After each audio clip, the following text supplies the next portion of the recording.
Um, Imagine the scene. It's high noon. The heat is just absolute, baking the dust into the air until it tastes like copper and grit. Yeah, classic middle summer in the Middle East. Exactly. We are in Tabriz, Persia. The date is July 1850. And you're standing in a barrack square, surrounded by the noise of a gathering crowd. Right. And the tension is just so thick you could physically cut it, because on one side of the square, suspended by ropes against a rough brick wall, are two men.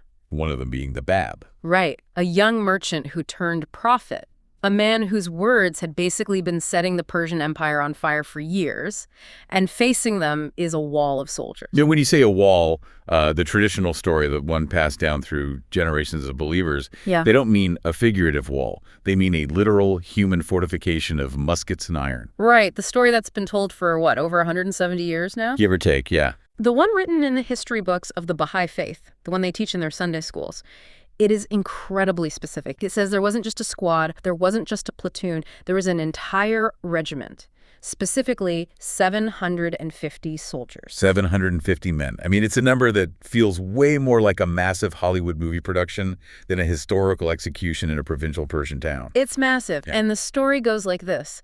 They line up in 3 ranks. 250 men in each rank. The order is given, they fire. 750 musket balls rip through the air at the exact same moment. Sure. The smoke is so dense, so overwhelming that it literally blots out the sun. Noon turns to night, and then the miracle. The smoke clears, the crowd gasps, the Bab is just gone. He is not dead, he's not wounded.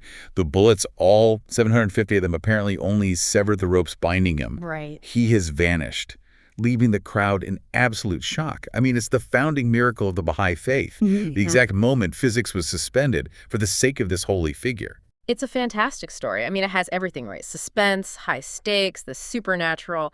But today, we're going to do something that believers rarely do. We are going to pause the movie. Yes, we are going to strip away the incense and the religious romanticism. We're going to look at the geometry, we're going to look at the ballistics, and we're going to read the mail, specifically the diplomatic reports from the people who were actually standing there in 1850. Because our mission in this deep dive is to act as investigators. We aren't here to validate faith. We are here as critics to test facts. Exactly. And, you know, we have a stack of documents here, most notably this really forensic breakdown by the researcher Sen McGlynn, alongside consular reports from both the British and Russian empires. And when you actually do the math, when you apply basic critical thinking to this narrative, that story of 750 muskets doesn't just fall apart, it becomes physically impossible. Completely impossible. So strictly speaking, we are myth-busting the miracle today. We are. And we're going to demonstrate 3 specific things for you today. First, that the claim of 750 muskets is scientifically baseless. Yeah. I mean, it violates the laws of space and safety to a degree that is almost comical once you map it out. Right. Second, that this narrative was a later invention. It's basically a game of telephone that just got entirely out of hand. The fish getting bigger every time the story is told. Exactly. Yeah. And third, and I will give a fair warning to the listener, this is the darkest part. The ultimate fate of the Bab's body was likely far more gruesome and far less dignified than the sanitized version preserved in the shrines of Haifa today. Okay, let's start with what the notes call Carpenter's logic. I love that term. Me too. It sounds so grounded. We aren't doing theology here. We are doing construction. We have to physically fit 750 men into a specific space in Tabriz and have them fire at a specific target. Let's treat it exactly like a site survey for a building project. The Baha'i leader, Shoghi Effendi, and the official chronicle, the Dawn Breakers, they are very adamant about this setup. 3 files, 250 men in each file, firing in turn. Right. So let's just build that line mentally.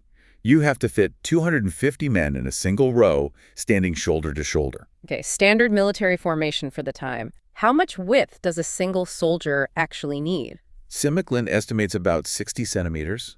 That's roughly 2 feet per man. Okay. And honestly, that is a pretty tight squeeze if you're handling a muzzle-loading musket. Because of the elbows. Exactly. You need to articulate your elbows to wham the powder down the barrel. You need space to move. Yeah. But let's be generous. Let's say they are packed in like absolute sardines, elbow to elbow. So 250 men times 2 feet. That is 500 feet, or about 150 meters. Right. 150 meters. I want you to visualize that. That is 1.5 American football fields. Yeah. That is a massive, sprawling line of humanity. And they're all aiming at what? One man, or, well, two men hanging together, a target that is maybe 1 meter wide max. Okay, I see the geometry problem immediately. If I am standing right in the middle of the line, directly in front of the BAB, I am totally fine. Sure. I am, 10 meters away, I aim straight, I shoot, simple. But what if I am soldier number 1 at the far left end of that line, or soldier number 250 on the far right? You are standing 75 meters to the side of the target. Wow. And you aren't just far away. You are at a severe angle. To hit the BAB, who is in the center, you have to turn your body inward. You are firing at an angle of roughly 80 degrees relative to the wall. You're practically firing sideways across your own range. You are firing across the chests of every other soldier in the line between you and the center. It creates this circular firing squad effect, just flattened out. Right. If the men on the flanks fire, they aren't hitting the BAB. They are blowing the ears off the guys standing in the middle of their own formation. It's a suicide mission for the squad itself. It is a geometrical impossibility. No commander in the history of warfare, certainly not in the 19th century, would ever arrange a firing squad where the flanks are firing into their own unit. It's absurd. But the narrative doubles down on this. It says there were 3 lines. So rank 1 fires, then rank 2, then rank 3. Does that help the geometry at all? That actually makes it significantly worse. How so? We have to talk about the ballistics of 1850s musketry. These aren't modern rifles with smokeless powder and neat little brass cartridges. These are smooth-bore muskets using loose black powder. Right. And they use a wad, usually paper or felt, to hold the lead ball in place down inside the barrel. And when you fire, that wad doesn't just magically disappear. No, it ejects right out of the barrel, often burning or glowing hot. So imagine you are in the 3rd row. Okay. You are firing over the shoulders of the 2 rows in front of you. You are literally showering the front ranks with burning debris. You are deafening them. You are blinding them with sparks. And speaking of blinding the smoke, the story always mentions the smoke was so thick it turned noon into night. That's usually presented as this dramatic, almost theatrical detail to enhance the mystery of the miracle. Right, but theatrically, or practically rather, it implies total incompetence. Yeah. If the smoke is that thick after the first volley of 250 men, the 2nd and 3rd ranks are firing completely blind. They literally cannot see the target. So now you have 500 men firing blind into a cloud of smoke angled inward toward a building. Toward a building they are standing right in front of. But Glenn makes a really great point here. The BAB wasn't hanging in a void. He was suspended against the wall of the barracks. Which is a functional building. Exactly. Likely near rooms that were in active use. You do not fire 750 heavy lead balls into a government structure you want to keep standing. You would demolish the place. Completely. You'd be shattering windows, destroying the roof, potentially killing bystanders or your own officials watching from the balcony. It's total overkill in the most literal sense. It reminds me of that quote about using a sledgehammer to crack a nut. Except this is like using an airstrike to crack a nut. That's a great way to put it. So, Carpenter's logic dictates 3 things. You can't fit the men in the square, you can't angle the shots without killing your own troops, and you can't fire that many rounds without destroying the venue. The number 750 is a physical absurdity. So if we just completely toss out 750, what is the real number? What actually fits in a standard barrack square for an execution like this? Well, if you look at the available space in the debris square, and you want a firing squad that is actually safe and effective, meaning a straight line of fire for everyone, you are looking at a line maybe 15 meters wide. Okay. That allows for about 25 men standing shoulder to shoulder. Just 25. And if you have 2 rows, say 1 kneeling, 1 standing, you get 50 men. 50? That is a massive far cry from 750. It is. But let's be fair here. 50 muskets firing at 2 men is still a massive volley. It is incredibly loud, it is smoky, it is absolutely lethal. But it is manageable. It doesn't require suspending the laws of physics. So 50 is physically plausible, 750 is a total myth. But this brings us to the telephone game. Because numbers usually don't just jump from 50 to 750 by pure accident. No, they don't. That is a 1,500% increase. Yeah. How does a number get that bloated? This is where we have to put on our historian hats and trace the provenance of the story. We need to find patient 0 for the 750 number. Right. Because if you go back to the documents written in 1850, the actual days and weeks immediately after the execution, nobody mentions a regiment of 750 men. Nobody. And not even the Baha'is of the time. The early Baha'i accounts are actually quite vague on the numbers. But the external observers, the ones with no religious stake in the game, they are very specific. Okay, let's look at them. Let's look at the Russian consul, Anechkov. He was stationed right there in Tabriz. He wrote a report to the Russian Foreign Ministry just days after the event. Fresh evidence. Extremely fresh. He describes the execution, and he simply says, both were shot by soldiers. That is it. Just shot by soldiers. No mention of a massive army. No mention of the sun being blotted out by smoke. That is a bit dry. I mean, maybe he just wasn't impressed. Maybe.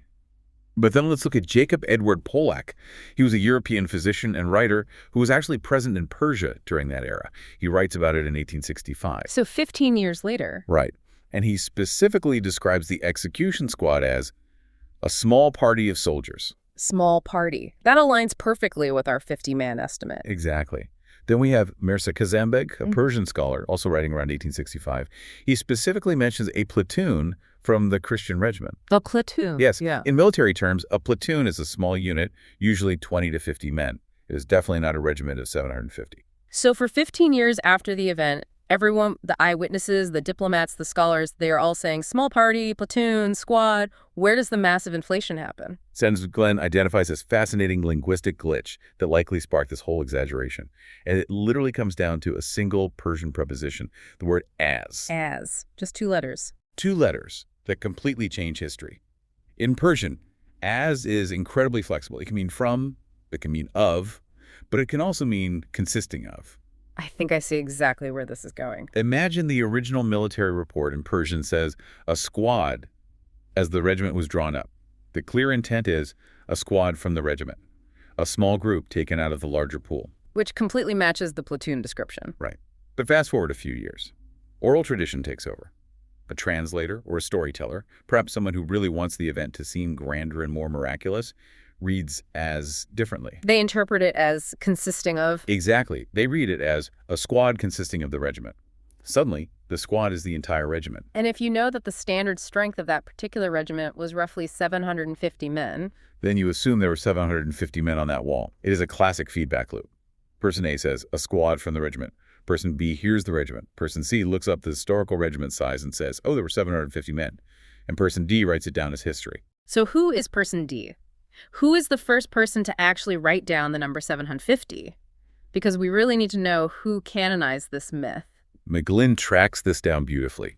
The very first written record of the number 750 appears in a letter from a man named Reverend L. Rosenberg. A reverend, so a British Christian missionary. Yes, but here is the real kicker. He wasn't in Tabriz in 1850. He was writing from Adrianople, which is modern-day Edirne in Turkey, and he was writing in the year 1868. 1868, that is 18 years after the execution. And look at the location. Adrianople. Who else was in Adrianople in 1868? That was exactly where Baha'u'llah and the Baha'i exiles were living at the time. Bingo. Rosenberg was a missionary actively interacting with the Baha'i community in exile. He was hearing their oral traditions. These were stories that had been circulating, growing, and evolving in the echo chamber of the exile community for nearly 2 decades. Right. He writes a letter to the Evangelical Alliance in London, and he just repeats what he's been told. Quote, 750 soldiers discharged their guns. So the source for this massive miracle isn't an eyewitness at all. It is a missionary repeating a rumor he heard 18 years later, hundreds of miles away from the actual scene. Exactly. And that letter seems to be the crucial validation point. It gets published in London, it circulates back to the community, and suddenly the 750 number has this stamp of Western printed authority. Wow. Later, official Baha'is, historians like Nabil and Shoghi Effendi, canonized this number. But it is nowhere in the primary records from Tabriz. It's a later fabrication born from a simple translation error and oral drift. It really changes the entire texture of the miracle, doesn't it? I mean, if it's 50 guys and they miss, that is just sloppy shooting. If it's 750 guys and they miss, that is divine intervention. The exaggeration is entirely necessary to create the miracle. Precisely. If I throw a single rock at you and miss, I'm clumsy. If a whole army fires a missile barrage at you and misses, well, you must be chosen by God. The scale creates the divinity. And that brings us to the actual event itself, the so-called miracle of the ropes. Right. The story is that the first volley is fired, the smoke clears, and the Bab is gone. The bullets didn't touch his body at all. They only miraculously cut the ropes. Now, Babs present this as absolute proof of his holiness. But let's just look at the mechanics again. We already established they were using smoothbore muskets. Which are notoriously inaccurate weapons. Horribly inaccurate. Yeah. There's a famous saying from the Napoleonic era that firing a smoothbore musket at a single man from 20 paces is basically playing Russian roulette. You might hit him, you might hit the wall behind him, you might hit a bird in the sky. So you have 50 guys firing. A lot of them are going to miss completely just because of the massive recoil and the terrible iron sights. Some of them just hit the brick wall.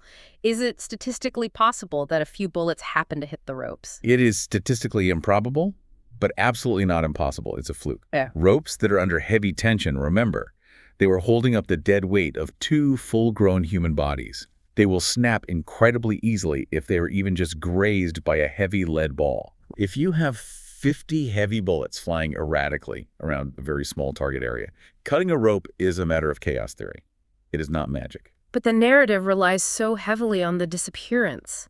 He vanished, and he said, "I am not finished with my conversation." That is the highly theatrical part. The smoke from that much black powder is incredibly thick. That is a historical fact. It absolutely would have obscured the view of the crowd for a few chaotic moments.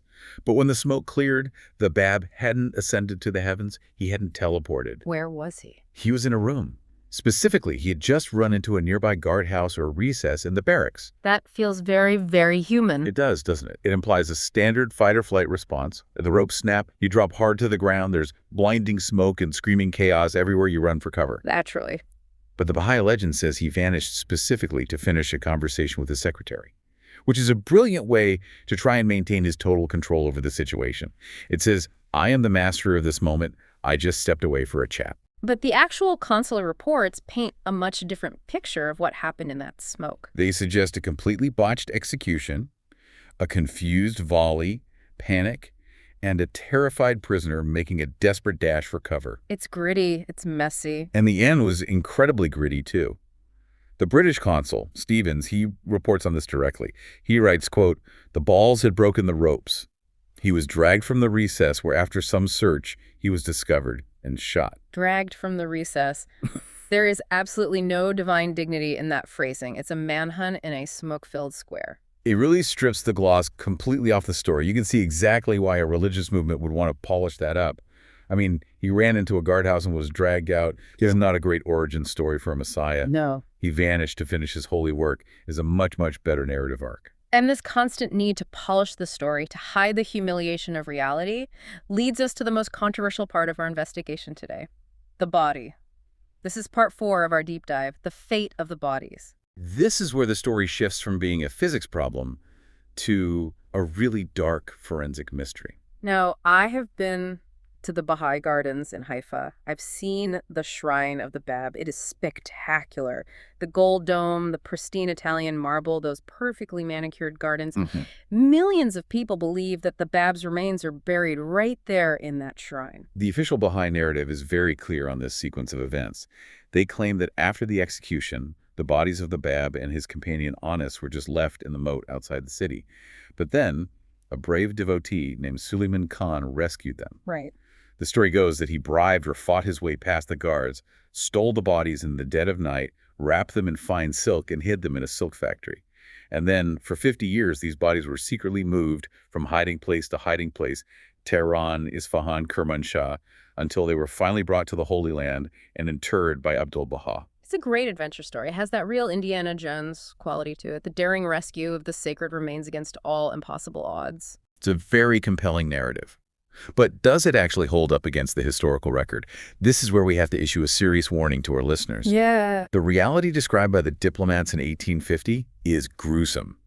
It is not for the faint of heart. We agree to be critics and investigators today, so let's just lay it out. What do the non-Baha'i sources, the actual contemporary observers, say happened to the bodies? We have Justin Shiel, who was the British minister in Tehran. He writes a very formal report to Lord Palmerston, who was the British Foreign Secretary, dated August 15th, 1850. So this is right in the immediate aftermath. Okay. He is reporting on the execution. And he writes that the body was, quote, thrown into the ditch of the town to be devoured by dogs, which actually happened. Which actually happened. He is being quite specific there. He is not saying, I heard a local rumor. He is reporting a verified fact to his direct superior in London. Exactly. He is confirming a ground report from the consul in Tabriz. And then we have the Russian consul in Ichkov again. He reports, quote, "The bodies of the victims were then thrown outside the gates of the town and eaten by dogs." Okay, so both the British and the Russians, who were major geopolitical rivals at this time, by the way, they were playing the great game. They certainly were not collaborating on their mail. They both state definitively that the bodies were eaten by dogs. They do. But there is something even more compelling than the diplomatic letters. There's actual visual evidence. This comes from what researchers call the Russian book, specifically the papers of a diplomat named Bakulin. Yes, this is the Russian drawing we saw in the source notes. I looked at this before we recorded, and it is genuinely haunting. Very haunting. There was an artist, likely someone associated with the Russian consul's office, who actually went down to the moat to document the scene firsthand. And he made a sketch. Describe it for the listeners who obviously can't see it right now. It is a raw, very detailed pencil sketch. It depicts two corpses lying on the bare ground. Now remember, the Baha'i narrative always insists that the bodies were, quote, mingled or fused together into one mass by the sheer volume of bullets. Right. This drawing shows two very distinct separate bodies, but they're absolutely not intact. One of the bodies, the one explicitly labeled Muhammad Ali in the sketch, is decapitated. Decapitated. Yes. And the limbs are completely separated from the torso. It looks exactly like a body that has been ravaged by wild animals. But the detail that really firmly corroborates the dog's story from the letters is that the artist included the animals right there in the sketch. There are dogs actually in the drawing. There are two dogs drawn explicitly. One is standing right over a severed leg, and the other dog literally has a severed arm in its mouth. Wow. Yeah. That is horrific. It is the brutal, uncensored reality of 19th century Persian executions. This was the intended punishment of the state. To be completely denied burial, to be physically desecrated, was the ultimate public insult the state could inflict on a rebel. And you mentioned the label on the drawing. It says Muhammad Ali. Yes. The Bab's actual given name was Ali Muhammad. But foreign observers frequently confused the order, calling him Muhammad Ali instead. The fact that the drawing uses this very common foreigner's error actually lends it a huge amount of authenticity. How so? It shows it wasn't a Baha'i icon drawn years later to look holy. It was an outsider, a foreigner, sketching exactly what he saw on the ground that day. A mangled body identified to him as the Bab, currently being consumed by wild animals. So if this drawing and these two independent diplomatic reports are accurate, then what on earth is in the shrine in Haifa? That is the million-dollar question for the faith. If the bodies were consumed by dogs in the dirt outside Tabriz in July 1850, then there were no intact remains to rescue. Right. There was no heroic devotee, there was no silk factory, there was no 50-year secret journey across the Middle East. It implies that the entire lineage of the relics in that shrine is a complete fabrication. It strongly suggests that the rescue story was entirely invented after the fact to cover up the ultimate humiliation of their founder. Think about it from a devoted believer's perspective. In the Baha'i worldview, the Bab is a manifestation of God, a being of supreme, untouchable holiness. Yeah. The idea that his physical body was torn apart and eaten by stray dogs in a ditch is theologically unbearable. It is too gritty, too human, too utterly defeated. So a new story is desperately needed, a story where the body is miraculously preserved, rescued, and hidden away safely. It's exactly like the 750 muskets all over again. Yeah. The messy reality, a small squad, a botched execution, a body lost to the wild is systematically replaced by a grand myth, a massive regiment, a miraculous disappearance, a heroic rescue. Exactly. The myth serves the theology perfectly. The reality undermines it completely. And this brings us perfectly to part 5, the contradictions in their own doctrine, because this isn't just an argument about 19th century history, it is about intellectual honesty within the faith's own stated teachings. This is where any serious critic has to point out the glaring hypocrisy. Baha'is pride themselves constantly on being incredibly rational. Right. They often say their religion is scientific, that it perfectly agrees with reason and logic. Abdu'l-Baha, who was the son of the founder, explicitly wrote in a major text called Some Answered Questions that miracles are absolutely not proofs of a prophet's truth. Right, I remember reading that. He essentially says that if I witness a miracle, it might be proof for me, but it shouldn't be proof for you because you don't see it. It is entirely subjective and useless for convincing others. Exactly. He dismisses superstition. He actively mocks the irrational, magical beliefs of older religions. And yet the Baha'i administration actively propagates this 750 muskets story. Yeah. They print it in their official history books. They teach it as historical fact to their children in Sunday school. They use it as a primary, literal proof of the Bab's divine station on their official websites. It's basically saying, look, 750 men shot at him and missed, therefore he must be from God. Exactly. They're using a totally irrational, physically impossible claim, one that violates the laws of basic geometry and recorded history, to prove the validity of a religion that loudly claims to be scientific and logical. It is a massive double standard. You really cannot claim to be the religion of reason and then build your historical foundation on a physically impossible magic trick. And you definitely can't claim to value truth above all else. I mean, Baha'u'llah famously said, truthfulness is the foundation of all human virtues. Well, completely ignoring the primary historical records that show your prophet's body was lost in a ditch to wild dogs. It's heavy stuff. It really changes the way you look at the whole narrative of the faith. It's not just about correcting a minor historical footnote. It is about the fundamental integrity of their storytelling. It forces you to ask the hard questions. What else is exaggerated? If the death of the founder was mythologized to this extreme degree, what about his life? What about the core teachings? Right. Once you pull this one thread, the thread of the 750 muskets, the whole tapestry starts to unravel pretty quickly. So let's just recap what we have found in this investigation today. We have covered a huge amount of ground, from ballistics to Persian translations to diplomatic sketches. First, the geometry.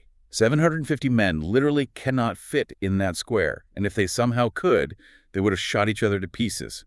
The physics of the event points to a maximum of 50 men. Second, the origin of the myth. The 750 number does not appear anywhere in 1850. It appears 18 years later, in 1868, via a British missionary named Rosenberg, who was likely just listening to hearsay from exiles in Turkey. It is a classic case of a rumor becoming a fact through sheer repetition. Third, the miracle of the disappearance was actually just a panic and a desperate run for cover into a nearby guardhouse, a completely human reaction to a terrifying situation. And finally, the bodies. The heroic rescue story of the silk factory is contradicted by multiple independent consular reports and a highly graphic eyewitness sketch, all showing the bodies being consumed by dogs in the moat. The conclusion is pretty inescapable when you look at all this. The miracle of the Bab is a later fabrication. It's a story carefully designed to turn a botched, humiliating, very messy execution into a clean, divine triumph. It leaves you with a very different image of the Bab himself. Not the supernatural, untouchable figure floating calmly in the smoke, completely immune to bullets, but a man, terrified, dropping to the dirt, running through the dust, and meeting a very brutal, very human end. And that leads me to a final thought for our listeners today. You know, we often think of shrines and holy places as these absolute repositories of truth. We go to Haifa, we see that magnificent golden dome, we walk through those manicured gardens, and we really feel the weight of history. Yeah, it's powerful. But if the foundation story of that entire shrine is a proven myth, if the sacred remains inside that box are not what they claim to be, Then what are people actually praying to? exactly. Are they praying to a rescued prophet? Or are they just praying to a story? Are they bowing down to a box of bones that might not even belong to him, venerating a daring rescue that never actually happened? It raises a fundamental, almost existential question about faith itself. What's that? Does it actually matter if the object of your devotion is real, as long as the story makes you feel something? Man. But for a religion that claims objective truth as its highest possible value, that is a completely devastating question. You cannot have it both ways. No, you really can't. If you purposefully build your house on a myth, you have to be fully prepared for the day the historical record comes knocking on the door. And today, the record definitely knocked. Thank you for joining us on this deep dive. It wasn't the sanitized version, but it was the truth. Always a pleasure to dig into the actual archives with you. Keep questioning everything. We will see you on the next dive.